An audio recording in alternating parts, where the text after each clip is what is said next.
ఇక పెంచిన విద్యుత్ ఛార్జీలకు వ్యతిరేకంగా ఉమ్మడి విశాఖ జిల్లాలో వైఎస్ఆర్సీపీ నేతలు పోరుబాట మొదలైంది.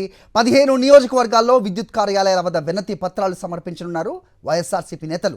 మాజీ మంత్రి గుడివాడ అమర్నాథ్ ఆధ్వర్యంలో ఏపీ ఈపీడీసీఎల్ సీఎండీకి వినతి పత్రం అందించనున్నారు. కూటమి సర్కార్ పెంచిన విద్యుత్ ఛార్జీలను వెంటనే తగ్గించాలని వైఎస్ఆర్సీపీ నేతలంతా డిమాండ్ చేశారు. ఎన్నికలకు ముందు చంద్రబాబు, పవన్ కళ్యాణ్ ఇచ్చిన మాటను నిలబెట్టుకోవాలన్నారు వైఎస్ఆర్సీపీ నేతలు. ఇది అంశంపై అప్డేట్స్ మా కరెస్పాండెంట్ నాయుడు విశాఖ నుంచి ఇస్తారు. నాయుడు, చెప్పండి. పెంచిన విద్యుత్ ఛార్జీలకు నిరసనగా వైఎస్ఆర్ కాంగ్రెస్ పార్టీ నిరసన కార్యక్రమాలకు పిలుపునిచ్చింది. ఉమ్మడి విశాఖ జిల్లాలో ఉన్న 15 నియోజకవర్గాల్లో కూడా వైఎస్ఆర్సీపీ నాయకులు, కార్యకర్తలు విద్యుత్ కార్యాలయం దగ్గరికి వెళ్లి వినతి పత్రాన్ని సమర్పించనున్నారు. ప్రస్తుతం మన విశాఖ తూర్పు నియోజకవర్గంలో ఉన్నాం. పెంచిన విద్యుత్ ఛార్జీలు నిరసిస్తూ పెద్ద ఎత్తున ఈ నిరసన కార్యక్రమంలో వైఎస్ఆర్సీపీకి సంబంధించిన శ్రేణులందరూ కూడా పాల్గొన్నారు. ఇక్కడి నుంచి నేరుగా వెళ్లి విద్యుత్ కార్యాలయం వద్ద వినతి పత్రాన్ని సమర్పించనున్నారు. ఇంకా ఈ నిరసన కార్యక్రమానికి సంబంధించి మరిన్ని వివరాలు మనతో మాట్లాడడానికి కొంతమంది వైఎస్ఆర్సీపీ ప్రధాన ఉద్దేశం. ఈరోజు ప్రభుత్వము వచ్చి 6 మాసాలు కావస్తుంది, కానీ ఎన్నికలకు ముందు ఎన్నో హామీలు ఇస్తామని చెప్పి ప్రజలను మభ్యపెట్టి ఈ రోజున వారికి ఒక్క హామీ కూడా నెరవేర్చకపోగా కరెంటు ఛార్జీలు ప్రజల మీద, సామాన్య ప్రజల మీద అధిక భారం మోపడం అన్నది చాలా దురదృష్టకర విషయం. ప్రతి ఎన్నికలకు ముందు ప్రతి మీటింగ్లో కూడా ప్రజల మీద అధిక భారం మోపము, ప్రజలకి ఎటువంటి ఇది చేయము అనేసి ఒక కూటమి సభ్యులు చెప్పడం జరిగింది. కానీ ఈరోజు ప్రభుత్వంలోకి వచ్చిన తర్వాత సామాన్య ప్రజల మీద అధిక భారం మోపడమే కాకుండా నిత్యావసర వస్తువుల మీద కూడా అధికంగా రేట్స్ అన్నది పెంచడం చాలా దురదృష్టము. ఇప్పుడు మా వైఎస్ఆర్సీపీ అధ్యక్షులు గౌరవనీయులు మాజీ ముఖ్యమంత్రి వర్యులు శ్రీ వైఎస్ జగన్మోహన్ రెడ్డి గారి సూచనల మేరకు ఉత్తరాంధ్ర జిల్లాల రీజనల్ కోఆర్డినేటర్ అయిన సాయిరెడ్డి గారి సూచనలతో ఈరోజు ప్రతి నియోజకవర్గంలో కూడా ప్రభుత్వ విద్యుత్ కార్యాలయాలలో మేము వినతి పత్రం ఇచ్చి ప్రజలకు మద్దతుగా నిలుస్తూ ఉన్నాము.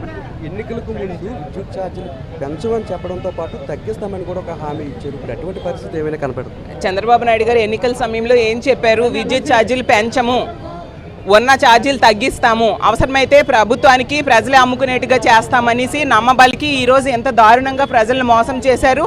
కేవలం 6 నెలల్లో 15,500 కోట్లు విద్యుత్ ఛార్జీలు భారం ప్రజల మీద మోపుతున్నారంటే అసలు ఈ దేశ చరిత్రలో కానీ రాష్ట్ర చరిత్రలో కానీ ఏ ముఖ్యమంత్రి కూడా ఇంత ఘోరంగా విద్యుత్ ఛార్జీలు భారం ప్రజల మీద మోపలేదు. ఎన్నికల టైంలో బాబు షూరిటీ భవిష్యత్ గ్యారంటీ అని చెప్పి 6 నెలల్లోనే బాబు షూరిటీ బాధుడి గ్యారంటీ అన్న టైప్గా తన పరిపాలన సాగిస్తూ ఉన్నారు. రాష్ట్ర ప్రజలందరూ అనుకుంటూ ఉన్నారు చంద్రబాబు నాయుడు గారు ఈ 6 నెలల పాలన చూసి చంద్రబాబు నాయుడు గారి పేరు మార్చేసుకున్నారు. చంద్రబాబు నాయుడు గారు కాదు, చంద్రబాదుడు నాయుడుగా పేరు మార్చేసుకున్నారని ప్రజలు అనుకుంటూ ఉన్నారు. బాదుడికి బ్రాండ్ అంబాసిడర్గా ఈరోజు చంద్రబాబు నాయుడు గారు మారిపోయారు.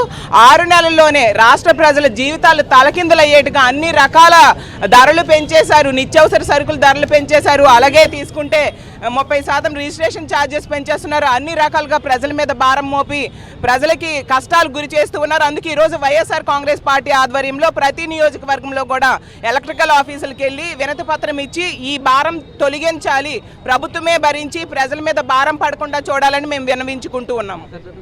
పెంచిన విద్యుత్ భారాన్ని ఏ విధంగా చూస్తారు? దీని మీద రానున్న రోజుల్లో మీ పోరాటం ఏ విధంగా కొనసాగుతుంది? దీనివల్ల అన్ని ధరలు పెరుగుతాయండి. విద్యుత్ ఛార్జీలు పెరగడం వల్ల అన్ని ధరలు పెరుగుతాయి. పేద ప్రజల జీవితం ఆల్రెడీ దుర్భరంగా తయారైపోయింది. సంక్షేమ పథకాలు తీశారు, పైగా మళ్ళీ విద్యుత్ ఛార్జీలు పెంచుతున్నారు.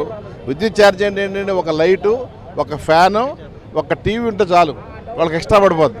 అంటే పేద ప్రజలు ఈ ప్రభుత్వంలో ఉండకూడదు. జగన్ గారి ప్రభుత్వంలో పేదలు ఎంత హ్యాపీగా ఉన్నారో, ఎంత సంక్షేమంగా చక్కగా ఉన్నారో అంతే బాగా బాధపడుతున్నారు ఈ ప్రభుత్వంలో.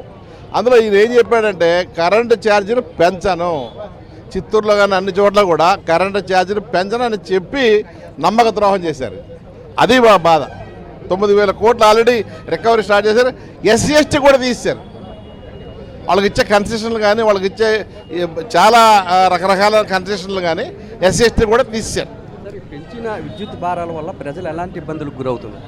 ఈరోజు ఏదైతే కూటమి ప్రభుత్వం ఏవైతే మోసపూరితమైనటువంటి హామీలు ఇచ్చి అధికారులకు వచ్చారో ఆ హామీలన్నీ కూడా పూర్తిగా విస్మరించి ఆ రోజు చంద్రబాబు నాయుడు కానీ పవన్ కళ్యాణ్ కానీ ఒకటే చెప్పారు. ప్రతి ఎలక్షన్ మీటింగ్కి వెళ్ళి మేము నాణ్యమైన కరెంట్ ఇస్తాం, ఏవైతే విద్యుత్ ఛార్జీలు ఉన్నారో ఇంకా తగ్గించిస్తామని చెప్పేసి అని ఏదైతే చెప్పారో దానికి పూర్తి విరుద్ధంగా ఈరోజు అధికారంలోకి వచ్చిన 6 నెలల్లోనే పూర్తిగా ఒక్క సంక్షేమ కార్యక్రమం లేదు సరికదా, ఉన్న ఛార్జీలను పెంచుకుంటూ వెళ్ళిపోతూ ప్రజల మీద విపరీతమైనటువంటి ఏదైతే ఆయన చెప్పాడో బాధుడే అని కార్యక్రమం పెట్టాడో దానికి విరుద్ధంగా ఈరోజు జగన్మోహన్ రెడ్డి గారు ఇచ్చినటువంటి మరి ప్రజాకర్షక సంక్షేమ పథకాలను పూర్తిగా అన్నీ వదిలేసి పూర్తిగా ఛార్జీలు పెంచి ఒక్క 6 నెలల్లోనే 1,00,000 కోట్ల రూపాయలు అప్పు చేశాడంటే ఈరోజు మరి ఆంధ్ర రాష్ట్రంలో ఉన్నటువంటి ప్రజలందరూ కూడా ఆలోచించాలి. ఈరోజు ప్రజలందరూ కూడా తిరగబడతా ఉన్నారు. ప్రజలకు ఒక మోసపూరితమైన హామీలు ఇచ్చి అధికారంలోకి వచ్చారని చెప్పేసి. ఒకవైపు నిత్యావసర వస్తువుల ధరలు పెరుగుతున్నాయి, మరోవైపు విద్యుత్ ఛార్జీలు పెరుగుతున్నాయి. దీనివల్ల ప్రజల మీద ఎలాంటి భారం పడుతుంది? నిజంగా ఈరోజు దురదృష్టకరమండి ఈ రాష్ట్ర ప్రజలకి. నిజంగా ప్రజల కోసం సంక్షేమాన్ని అందించి ప్రజలకి ఏ భారం పడకుండా కూడా గత 5 ఏళ్ళలో కూడా కోవిడ్ లాంటి విపత్కర పరిస్థితుల్లో కూడా జగన్మోహన్ రెడ్డి గారు ఎప్పుడు కూడా పేదల మీద భారం లేకుండా కూడా తన ఏదైతే హామీ ఇచ్చాడో తూచా తప్పకుండా ప్రజలకి మేలు చేసినటువంటి నాయకుడు జగన్మోహన్ రెడ్డి అయితే, ఏదైతే వంచనకు గురి చేసే నాయకుడు చంద్రబాబు నాయుడు. ప్రతి మీటింగ్లో కూడా విద్యుత్ ఛార్జీలు పెంచను అని చెప్పి అవసరమైతే తగ్గిస్తామని చెప్పిన వ్యక్తి ఈరోజు 2 దఫాలు విద్యుత్ ఛార్జీలు పెంచి ప్రజలు నడ్డిలు విరిచారు. ఈరోజు ఎస్సీ ఎస్టీ సోదరులకైతే 200 యూనిట్లు ఫ్రీగా ఇస్తానన్న వ్యక్తి ఈరోజు అవి కూడా ఎత్తివేసే పరిస్థితిని చూసాం. ఏదైతే దాదాపు 1,00,000 కోట్లు సుమారు అప్పు చేసి ఏం చేశారనేది లెక్కలు లేవు. నిజంగా జగన్మోహన్ రెడ్డి గారు ఏ అప్పు చేసినా కూడా ప్రజలకి నేరుగా వారి అకౌంట్లోని ఏ యొక్క ఇబ్బందులు లేకుండా పారదర్శకంగా ప్రజలకు మేలు చేస్తే, ఈ గవర్నమెంట్లో కేవలం నాయకులు దోచుకోవడానికే ఈ రకమైన అప్పులు చేసి ప్రజల నడ్డి విరచడానికే ఈ రకంగా విద్యుత్ ఛార్జీలు పెంచారు. విద్యుత్ ఛార్జీలు వెంటనే తగ్గించాలని డిమాండ్ చేస్తున్నారు. చంద్రబాబు నాయుడు ప్రతిపక్షంలో ఉన్నప్పుడు బాధుడే అంటూ ప్రచారం చేశారు. ఇప్పుడు చంద్రబాబు నాయుడు అధికారంలోకి వచ్చిన తర్వాత ఆ బాధుడే కార్యక్రమాన్ని కొనసాగిస్తున్నారని మీరు అనుకుంటున్నారు. విద్యుత్ ఛార్జీల పెంపు మీద మీ అభిప్రాయం ఏంటి? సార్, ఈవేళ చంద్రబాబు నాయుడిని నమ్మకూడదని రాష్ట్ర ప్రజలందరూ ఎప్పుడో తీర్పిచ్చారు. కానీ అనుభవజ్ఞుడు మరలా వస్తే ఏదో పేదలకు న్యాయం చేస్తానని చెప్పడం జరిగింది. వీళ్ళ చంద్రబాబు నాయుడు ఈ రాష్ట్ర ప్రజలను మోసం చేయడం తప్ప ఏ రోజు కూడా పేదవాడికి మంచి భవిష్యత్తు అనేది చూడడం, ఈ రాష్ట్రంలో ఉన్నటువంటి పేదలందరినీ కూడా మోసం చేసే వ్యక్తి వీళ్ళ కూటమి ప్రభుత్వం. చంద్రబాబు నాయుడు ఏ నక్షత్రాన్ని పుట్టాడో తెలియదు కానీ పేదలు మోసం చేయడం, గద్దెనెక్కడం, పేదవాడి జీవితాలు రోడ్లు పడే విధంగా ఇవాళ చంద్రబాబు నాయుడు ప్రవర్తిస్తున్నాడు. ఈ రాష్ట్రంలో ఉన్నటువంటి ఎస్సీ ఎస్టీలందరూ కూడా తగిన బుద్ధి చెప్పే విధంగా రేపు రాబోయే రోజుల్లో తీవ్రమైన పరిణామాలు ఎదుర్కోవడానికి చంద్రబాబు నాయుడు సిద్ధంగా ఉండాలి. 15,500 కోట్ల భారాన్ని ప్రజల మీద మోపుతున్నారు. ఈ భారాన్ని ప్రజలు తట్టుకునే పరిస్థితిలో ఉన్నారా? ఈరోజు ప్రజలెవరూ కూడా ఏ భారం వేసినా సరే తట్టుకునే పరిస్థితుల్లో లేరు. ఎందువల్లంటే ఈ చంద్రబాబు నాయుడు గారు ఇచ్చినటువంటి హామీలని ఈ కూటమి ప్రభుత్వం ఏది కూడా అమలు చేయడం లేదు.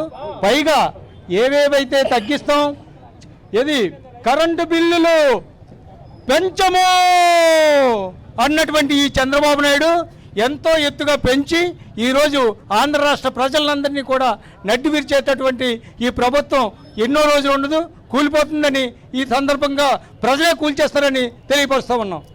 ఈ పోరాటాన్ని రానున్న రోజుల్లో ఎలా ముందుకు తీసుకువెళ్ళబోతున్నారు అన్ని పక్షాలు కలిపి? మా పోరాటాలు అన్నవి ఎక్కడ కూడా ఆగవండి. గత ప్రభుత్వంలో ఏమైతే హామీలు ఇచ్చి ప్రజల వద్దకు వచ్చారో ఒకటి కూడా నెరవేర్చకుండా వాళ్ళకి త్వరలోనే పోరాటాలు మా పార్టీలే కాదు ప్రజలే స్వచ్ఛందంగా వచ్చి పోరాటాలు చేసే సందర్భాలు ముందుకు ఉన్నాయని చెప్పి సందర్భంగా తెలియజేస్తున్నాను. విద్యుత్ ఛార్జీలు రోజు రోజుకు పెరుగుతున్నాయి, ప్రజలు చాలా ఇబ్బందులు పడుతున్నారు. అయినప్పటికీ కూడా కూటమి ప్రభుత్వం ఎటువంటి స్పందన లేదు. ఒకవైపు మీరు విద్యుత్ ఛార్జీలు తగ్గించాలని డిమాండ్ కూడా చేస్తున్నారు. అయినా ఈ ప్రభుత్వం మీద ఏ విధంగా ఒత్తిడి తేబోతుంది? ప్రజలు ఈ ఆంధ్రప్రదేశ్ ప్రజలందరూ కూడా ఒకటి గమనించాలి. ఏదైతే ఇది పెంచే విద్యుత్ ఛార్జీలు ఉన్నాయో తక్షణం తగ్గించాలని మన నినాదం. గత ప్రభుత్వంలోనూ ఏది కూడా ప్రజలు రోడ్లు ఎక్కి పరిస్థితి అయితే లేదు. ఇప్పుడు వాళ్ళ పాలన 6 నెలల్లో ప్రజలు రోడ్లు ఎక్కే పరిస్థితి వచ్చింది. దీనికి కారణం ప్రజలు ఏదైతే నాయకులు ఉన్నారో ఎల్లో ఇది మన అచ్చడి చెప్పే విధంగా ఎల్లో కొండ వేసి ప్రతి ఒక్కరు కూడా లబ్ధి పొందుతున్నారు. ప్రజలు సామాన్య ప్రజలు అందరూ కూడా నష్టపోతున్నారు. ఇది ఆంధ్రప్రదేశ్ అప్పుల ఆంధ్రప్రదేశ్గా, అవినీతి ఆంధ్రప్రదేశ్గా, అధర్మ ఆంధ్రప్రదేశ్గా తీర్చిదిద్దుతున్నారు. ప్రభుత్వం ఎన్నికలకు ముందు విద్యుత్ ఛార్జీలు పెంచమని చెప్పి అధికారంలోకి వచ్చిన తర్వాత ప్రజల నడ్డి